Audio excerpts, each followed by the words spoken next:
Ainda sobre esse incêndio, eu quero chamar agora uma entrevista com o Gerardo Portela. Ele é especialista em gerenciamento de riscos e ele vai explicar para a gente alguns fenômenos como o flashover e o flash fire, que representam alertas sobre os riscos de incêndio justamente em ambientes fechados. Gerardo, boa noite. Obrigada por conversar com a gente nessa edição do Jornal Jovem Pan. Queria já começar te perguntando mesmo sobre essa linha que a gente ouvia agora do nosso repórter Luca Bassani, né? Então, do fogo atingindo ali objetos inflamáveis no teto, muito parecido, como ele mesmo citou, com um episódio nosso, muito triste também brasileiro, da Boate Kiss, né? É verdade, Beatriz, boa noite, todos que nos acompanham pela Jovem Pan. Sim, as imagens são muito impactantes e parece fazer assim um relembrar, né, de uma tragédia que marcou tanto o nosso país e uma tragédia que tem se repetido.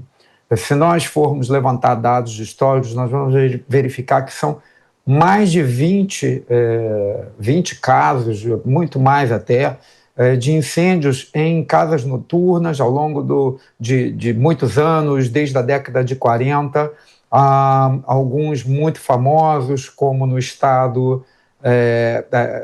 Estados Unidos, né? A gente teve Rhode Island com um problema também de incêndio em casa noturna, em 2003. Em 2013 nós tivemos a Boate Kiss, e alguns elementos se repetem. Por exemplo, o uso de materiais com chama aberta, ainda que sejam fogos de artifício, mesmo que se diga que eles são para uso interno, uso indoor, é difícil checar se realmente é ou não é, às vezes há muita falsificação, e no momento da comemoração de uma celebração, muitas vezes as pessoas estão alcoolizadas, elas acabam se excedendo, e esse elemento esteve presente, por exemplo, na Boate Kiss e nessa catástrofe que aconteceu lá na Suíça. Também é importante lembrar que houve o contato aqui na Boate Kiss e também lá desse material, das centelhas, do calor, com o próprio revestimento do teto. E aí tem vários tipos de revestimentos que podem ser utilizados. Eles também são especificados para, em teoria, né, se ele é especificado, então com certeza ele vai ser resistente ao fogo, ele não vai propagar o incêndio, vai evitar isso que a gente viu, que é esse fenômeno de explosão, né, vamos dizer assim, de maximização das chamas, que faz aquele espalhamento da chama uma queima instantânea. Então, esse sistema, esse fenômeno, né, que acontece rapidamente, ele precisa ter um material inadequado.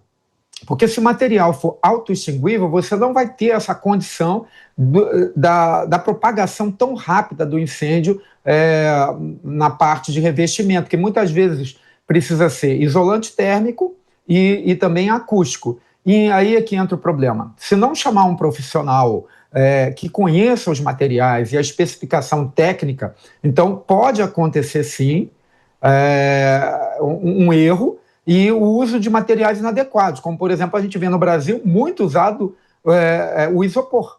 E o isopor é um dos piores materiais para esse tipo de revestimento. É os mais inseguros, porque ele emana gases tóxicos que podem matar pela simples fumaça e, ao mesmo tempo, esses gases também são emitidos gases inflamáveis, que alimentam a própria chama. Então, quando a gente vê aquele clarão ali, há informações de que o revestimento era de madeira, mas eu questiono bastante se não tinha ali ou material de polimento ou outros materiais, porque a característica da chama é de que ela está sendo alimentada por algum material que não é autoextinguível. A própria madeira não é, mas ela não queimaria assim de forma tão rápida. Então, todos esses elementos, ainda mais a questão de dificuldade de escape e abandono. Muita gente no local pequeno, com uma saída só, com poucas saídas mal sinalizadas. Tudo isso leva a um número de fatalidades tão alto e com tanta repetição dessa situação. Uma casa noturna com um festival pirotécnico, um showzinho pirotécnico, um revestimento de forro inadequado, rotas de fuga ruins, e você tem a tragédia se repetindo várias vezes ao longo de décadas. Vou chamar também, Gerardo, a Dora Kramer para falar com a gente sobre esse assunto. Dora também tem uma pergunta, né? Boa noite, Gerardo. O seu relato é impressionante, porque, pelo que a gente vê, quer dizer, quando você lista, olha, material inadequado, rota de saída insuficiente, uso de material inflamável, tudo isso nos mostra que é evitável, tá certo? E aí acontece na Suíça. Suíça, para nós aqui, a gente sempre é um padrão de qualidade. O que acontece? Porque nenhuma casa noturna quer que aconteça isso. Evidentemente que para a casa noturna também é péssimo. Não tem uma fiscalização. Por que isso acontece nessa medida em que você nos relata? Eu não sabia que era tão comum assim. Eu realmente colocava no rol, sabe, das fatalidades pontuais, mas o que você nos relata não é bem assim, né? Não é, Dora, é uma satisfação estar aqui falando com você, nessa conversa. A nossa intenção é justamente mostrar que não é um acaso, não é uma fatalidade. Sempre existe uma causa, sempre existe um efeito.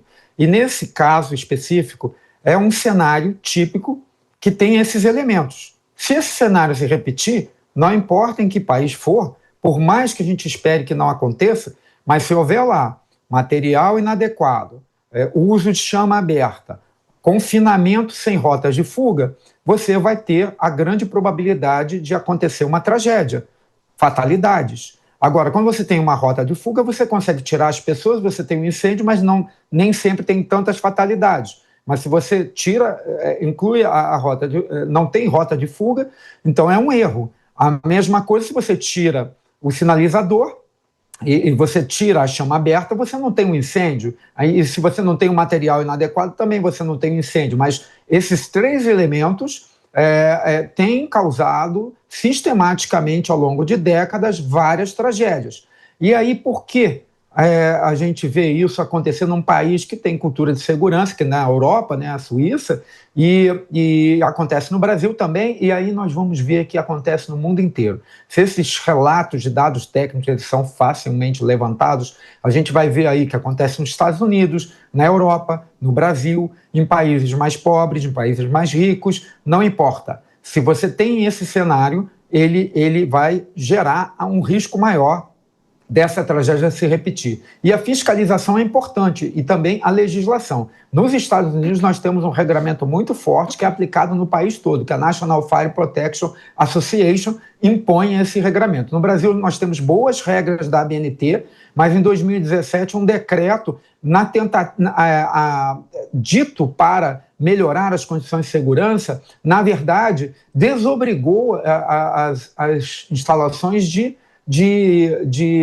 seguirem a BNT, porque nós não temos um código nacional para estabelecer regramentos bem semelhantes para todo o país. Na verdade, tem estados que aceitam o uso de isopor, outros que proíbem. Então, geralmente, os estados que proíbem é porque já tiveram um evento acidental. Ou seja, o aprendizado do Rio Grande do Sul não serve para o Rio de Janeiro, não serve para São Paulo. Então, é uma pergunta que a gente faz, porque lá no Rio Grande do Sul não se usa mais isopor.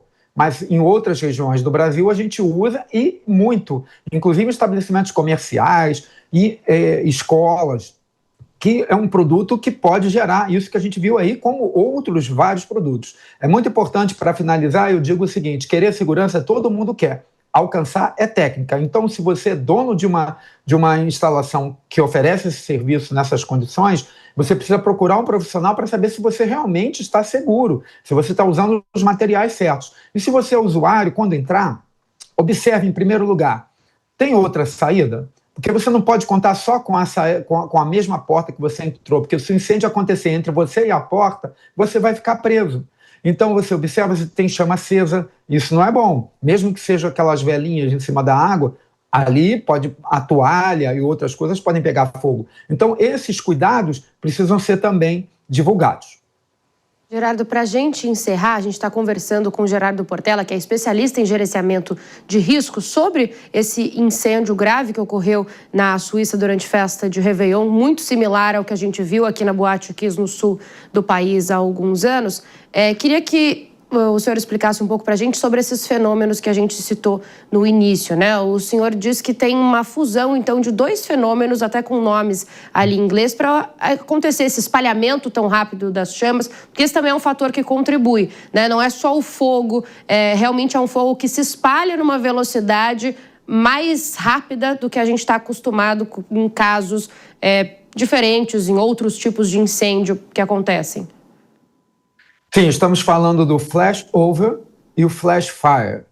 São nomes técnicos, mas eles é fácil de explicar. Eu vou explicar. A gente está acostumado a ver um papel queimar, o fogo do fogão, uma churrasqueira. É uma queima mais ou menos num ritmo mais ou menos que as pessoas em geral conhecem.